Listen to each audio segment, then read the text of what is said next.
Mes condoléances, l'Afrique. L'Afrique vient de perdre un baobab. L'Afrique vient de perdre un digne fils de ce continent. L'Afrique vient de voir un deuil d'un grand homme qui vient de tomber. Je veux vous raconter ou partager avec vous ce que j'ai partagé avec lui il y a quelques années. Il s'appelle Étienne Tshisekedi Mulumba. Un grand leader congolais. Je l'ai rencontré 5 fois dans mon ministère auprès des hommes d'État, auprès des hommes politiques, auprès des leaders. Et souvent dans des occasions de crise. Mon souci était de remonter sa morale parce que j'aimais sa lutte, j'aimais ce combat. Et la dernière fois, dans une période de crise, je lui ai rencontré ce que Mandela avait dit un jour, pendant qu'il était en prison, visité par les journalistes de Jeune Afrique. Ils lui ont posé la question de savoir s'ils ont entendu ce que Botha, le président de l'Afrique du Sud dans le temps, disait de lui. Il leur a dit ceci. Allez dire à Botha que quand un dictateur meurt, c'est la fin de son règne. Mais quand un héros meurt, c'est le début de son règne. Alors je lui ai dit, en présence de maman Marthe, son épouse, que vous n'allez jamais mourir. Vous allez esquiver la tombe.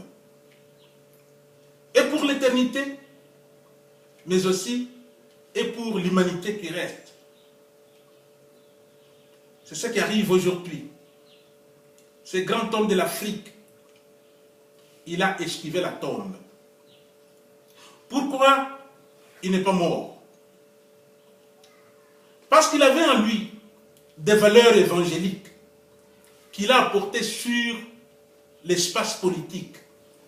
Et je vais vous en citer 10 pour ne pas faire une très longue liste. La première valeur, c'est l'amour. L'amour que l'évangile prêche. Lui, non seulement croyait à cet amour, non seulement il en parlait, mais il le vivait. Et il a vécu cela pendant plusieurs années. Amen. Et tous les Congolais, même ceux qui ne l'aiment pas, s'ils entrent en eux-mêmes, ils le savent. Sa dernière campagne d'élection, le thème de cette campagne était l'amour. Donc non seulement l'amour était sur le plan politique, mais aussi sur le plan social. Il déposait cela dans le cœur des Congolais. S'aimer.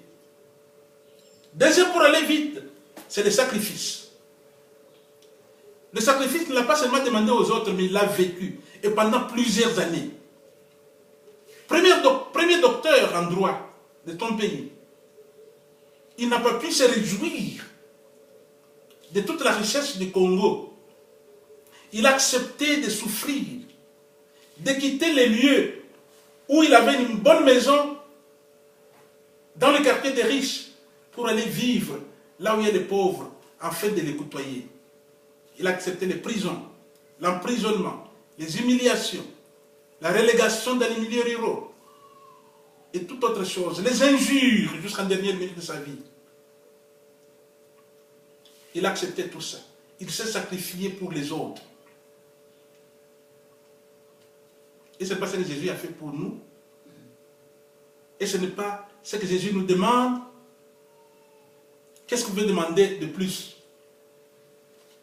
Et cela pendant plusieurs années. Troisième, c'est l'humilité. Il était de l'abord facile. Tout le monde pouvait le rencontrer. Tout le monde pouvait lui parler. Et il pouvait parler à tout le monde. Il enseigne à toute occasion. Il corrigeait à tout moment. Je disais qu'il a quitté les milliers de riches pour vivre avec les pauvres, afin de causer avec eux. Quatrième, c'est l'amour de la paix. Il aimait la paix. Et c'est cet amour de la paix qui faisait qu'il avait toujours parlé de la réconciliation, des dialogues. Des dialogues qu'il a provoqués à la conférence nationale souveraine. C'était un dialogue national. Il invitait même ceux qui l'ont persécuté, qui l'ont humilié, qui l'ont mis en prison. Venons et causons. Et jusqu'en dernière minute, quand il est en train d'aller vers l'hôpital pour mourir, il a laissé le dialogue dans sa main. Quatrième, c'est l'incorruptibilité. Il est connu comme un homme incorruptible. On a tout fait, depuis les temps du premier dictateur jusqu'au dernier, pour chercher à lui donner de l'argent, afin qu'il se réjouisse. Il a accepté les sacrifices. Cela se montre dans sa vie. Il a exclu la corruptibilité. C'est là qu'on trouve chez beaucoup de dirigeants de notre continent. C'est ce que lui a refusé. Pour aller vite, c'est la probité morale qui s'apparente à la corruptibilité ou l'incorruptibilité. Il était un homme d'une grande probité morale, reconnu, même par le petit peuple ou ses collègues. Ils ne connaissent que c'est un homme qui a la probité. Un homme d'une grande intégrité. Ça, c'est une de ses qualités. Ce qu'il disait, c'est ce qu'il faisait. Vous savez, vous pouvez cacher votre être. Mais un jour, Jésus disait que vous les reconnaîtrez par les fruits. Pourquoi il disait cela? Bien sûr, il parlait des faux prophètes. Mais cela peut s'appliquer en tout, même en politique. Les gens peuvent venir avec de beaux discours. Surtout les hommes politiques savent manier les verbes, savent bien parler, arranquer la foule, tromper. Mais il faut leur laisser du temps pour les découvrir. Mais l'homme a plus de 30 ans, 40 ans, où on voit que ce qu'il dit et ce qu'il fait, il n'y a pas de différence. C'est ainsi que le peuple l'a adopté. L'intégrité, un homme intègre. C'est aussi un homme de la foi. Dans ma causerie avec lui, j'ai vu en qui il a cru, où est-ce qu'il a placé sa confiance. La foi en Dieu, mais aussi la foi de ce qu'il croit, que ça peut être réalisé. Il croyait que Dieu peut utiliser ce qu'il est en train de faire pour changer la vie des autres. Parce qu'il portait la vie de la nation. La nation, ce ne sont pas des arbres, ce ne sont pas des montagnes ou des vallées, des rivières ou des maisons. Les êtres humains qui vivent dans ce pays-là.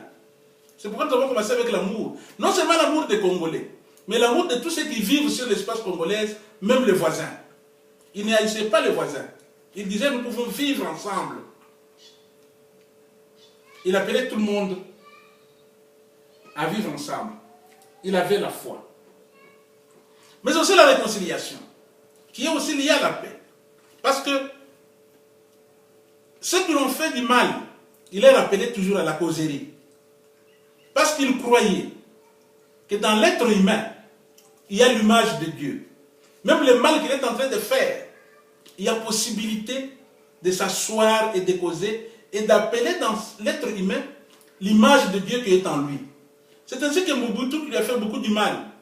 Quand il perdait les enfants, il allait pour les consoler. Quand il était malade, il allait pour le voir. Il n'a jamais haï, même ceux qui l'ont fait du mal. C'est de l'amour, mais l'amour dans lequel coule la réconciliation. C'est un homme qui aime communiquer la joie aux autres, qui vit pour les autres. Ce n'est pas sa vie personnelle qui comptait, c'est la vie des autres. C'est ainsi que quand nous avons parlé de sacrifice, nous nous sommes dit que même pendant qu'il était malade à l'hôpital, il s'occupait de la population, il s'occupait du peuple. Nous avons dit que la réconciliation, même quand il savait que les Occidentaux sont la cause, une des causes des problèmes qu'il connaissait, il allait vers eux pour leur dire, non, ce que vous avez fait là, c'est mal, on peut les corriger. Il avait beaucoup de patience. Vous imaginez qu'il a, pendant 5 ans, les élections prises par quelqu'un d'autre, les élections volées, mais il attend encore 5 années pour recommencer les activités. Et pendant cette activité, il est en train de travailler. Il disait toujours aux gens, ne soyez pas pressés. Les autres vont comprendre, ils vont grandir. Les jeunes Africains, vous me dites souvent que nous n'avons pas de modèle de référence sur notre continent. Nous lisons seulement les choses qui se font ailleurs dans d'autres continents ou dans des années passées. Mais vous avez aujourd'hui, devant vous, un modèle de référence. Dieu offre au continent africain quelqu'un sur qui on peut se référer. Une réalité palpée et palpable. Ce n'est pas une histoire du XVIe siècle ou du XVe siècle, mais une réalité d'aujourd'hui. Étienne Tshisekedi n'est pas mort.